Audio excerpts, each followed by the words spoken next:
Hello friends, नमस्कार. नूतन रेसिपीजमध्ये तुमच्या सर्वांचं खूप खूप मनापासून स्वागत आहे.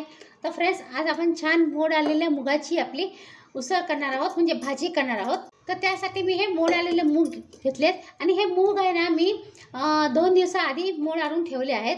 काय करायचं, मूग घ्यायचे, स्वच्छ पाण्याने धुवायचे 2 वेळा आणि मुगाचा 3 पट पाणी ॲड करून 6 ते 7 तास भिजत ठेवायचे. मूग भिजल्यानंतर 6 तासांनी ते मूग उपसून काढायचे पाण्यातून आणि फडक्यामध्ये कॉटनच्या कपड्यामध्ये किंवा चाळणीमध्ये झाकून ठेवायचे. कॉटनचा कपडा घेतला तर कॉटनच्या कपड्यामध्ये मूग गुंडाळून ओव्हरनाईट झाकून ठेवले ना तर छान असे हे बघा मोड येतात. हे मी ओव्हरनाईट कपड्यामध्ये गुंडाळून ठेवले होते. छान असे व्यवस्थित मोड आले. हे बघा किती सुंदर मोड आले आहेत. आता ह्यातले आपल्याला जेवढे पाहिजे तेवढे मूग घ्यायचे, बाकीचे झाकण लावून फ्रीजमध्ये ठेवून द्यायचे. तुम्हाला पाहिजे तेव्हा मूग वाफवून खाऊ शकता किंवा चाट करायची असेल तर चाट पण करू शकता. भाजी करायची असेल, आमटी, उसळ किंवा पाणीपुरीसाठी जर पण मूग हवे असतील ना तर हे मोड आलेले मूग तुम्ही वापरू शकता. आता हे एवढे मूग मी भाजीसाठी घेते आहे आणि हे बाकीचे मूग आहे ते मी झाकून फ्रीजमध्ये ठेवून देणार. 8 दिवस छान असे मूग टिकतात. झाकण बंद करायचं आणि फ्रीजमध्ये ठेवून द्यायचे. तर आता हे मूग मी धुवून घेणार आहे. मोड आलेले मूग तुम्ही भाजी म्हणजे कोणतीही रेसिपी करा, पण आधी धुवून घ्यायचं, कारण ह्या मोड येताना मुगामध्ये बॅक्टेरिया फर्मेंट होतात. त्याच्यामुळे आपण आधी मूग धुवून घ्यायचे आणि मग त्याची रेसिपी करायची. तर मी आता हे धुवून घेते आहे. तर आता हे मी मूग हे बघा धुवून घेतले आहे. 2 वेळा मी स्वच्छ धुवून घेतलेले आहेत. आता मी साईडला ठेवते. आता भाजी करण्यासाठी मी कढईमध्ये 2 चमचे मी तेल घेतलेलं आहे. तेल गरम झालं ना की आपल्याला हे मोहरी ॲड करायची आहे. तुम्ही राई आणि जिरं खात नसाल तर स्किप केलं तरी चालेल. हे मी ओवा थोडासा ॲड करते आहे. आता मी हा 2 मोठी साईजचा कांदा घेतलेला आहे, तो मी ॲड करते आहे.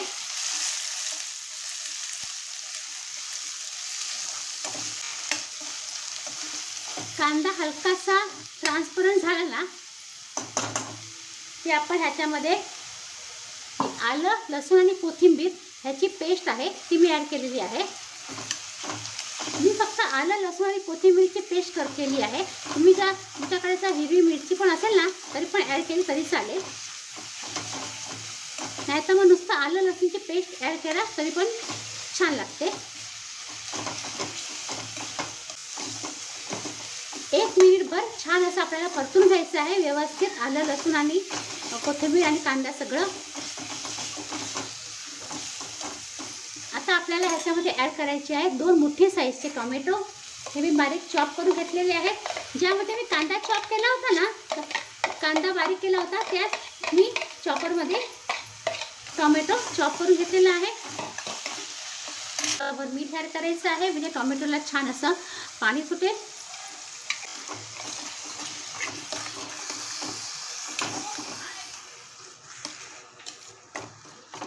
व्यवस्थित आपल्याला हे ढवळून घ्यायचं आहे.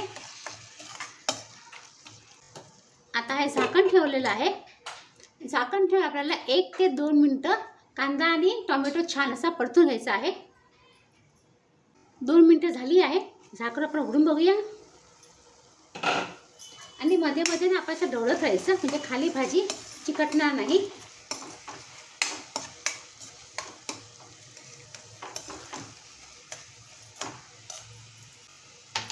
आता आपण मसाले करूया. तर त्याच्यासाठी मी हे पाव चमचा हळद ॲड केली आहे, अर्धा चमचा धना जिरा पावडर, गरम मसाला पावडर आणि लाल तिखट पावडर. मसाल्याचं प्रमाण तुम्ही किती मसाले घरी वापरताना त्याप्रमाणे तुम्ही ॲडजस्ट करा. कारण काही जण खूप तिखट खातात, काही जण मीडियम खातात, काही जण कमी तिखट खातात. त्याप्रमाणे तुम्ही मसाले कमी जास्त करू शकता.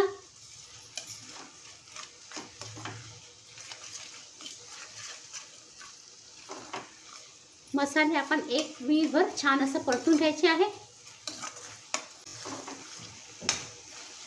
तुम्ही झाकण लावून पण मसाले 1 मिनिटभर परतू शकता किंवा असंच आपण ढवळून परतून घ्यायचं आहे.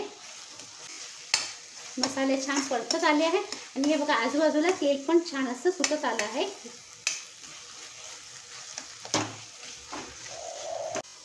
आता आपण हे जे धुतलेले मोड आलेले मूग आहेत ना ते ॲड करायचे आहेत.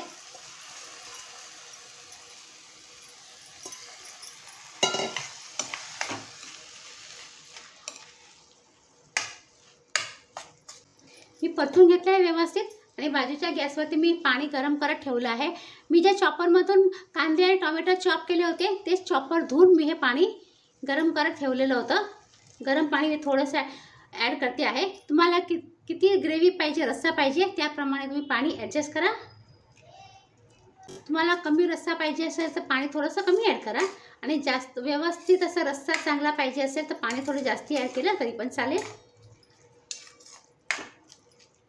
आता आपण परत हे झाकण ठेवूया आणि छान अशी 3 ते 4 मिनटं किंवा मूग आपले छान असे व्यवस्थित शिजेपर्यंत आपल्याला ही भाजी शिजवून घ्यायची आहे. आता 4 मिनटं झालेली आहे. मी झाकण उघडून बघते आहे आणि मध्ये ना मी भाजी ढवळली होती. मध्ये 2 वेळा भाजी ढवळत राहायची, नाही तर खाली लागायची शक्यता पण असते. हे बघा भाजी छान अशी मस्त शिजली पण आहे आणि सगळं पाणी आटलेलं आहे. तुम्हाला जर ह्याच्यापेक्षा ग्रेव्ही हवी असेल तर थोडंसं आणखी गरम पाणी तुम्ही ॲड करून ग्रेव्ही करू शकता. पण चपातीबरोबर खायला एवढी भाजी ग्रेव्ही पुरेशी आहे. तर मी आता गॅस बंद करते आहे. तुम्ही ह्याच्यावरती कोथिंबीर किंवा बारीक शेव टाकून पण खाऊ शकता, खूप छान लागते.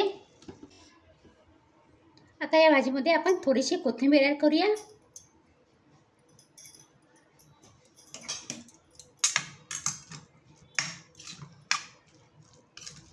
या भाजीत तुम्ही पावभाजी मसाला किंवा सांबर मसाला पण टाकू शकता, खूप छान लागतो, खूपच छान टेस्ट येते. नक्की ट्राय करा. आणि दुसरी एक टिप सांगते का तुम्हाला जर आणखी ग्रेव्ही व्यवस्थित हवी असेल ना तर काय करा, गरम पाण्याच्या ऐवजी तुम्ही आपण जेव्हा टोमॅटो ॲड केले तर टोमॅटोचं प्रमाण तुम्ही वाढवा. मी 2 टोमॅटो घेतले मोठी साईजचे, तुम्ही 3 नाही तर 4 घ्या, मग आणखी तुम्हाला ग्रेव्ही मिळेल. तर फ्रेंड्स ही बघा छान मस्त चमचमीत अशी आपली मोड आलेल्या मुगाची भाजी तयार झालेली आहे. सुकी भाजी तयार झालेली आहे. तुम्हाला ग्रेव्ही हवी असेल तर तुम्ही आणखी ग्रेव्ही करू शकता.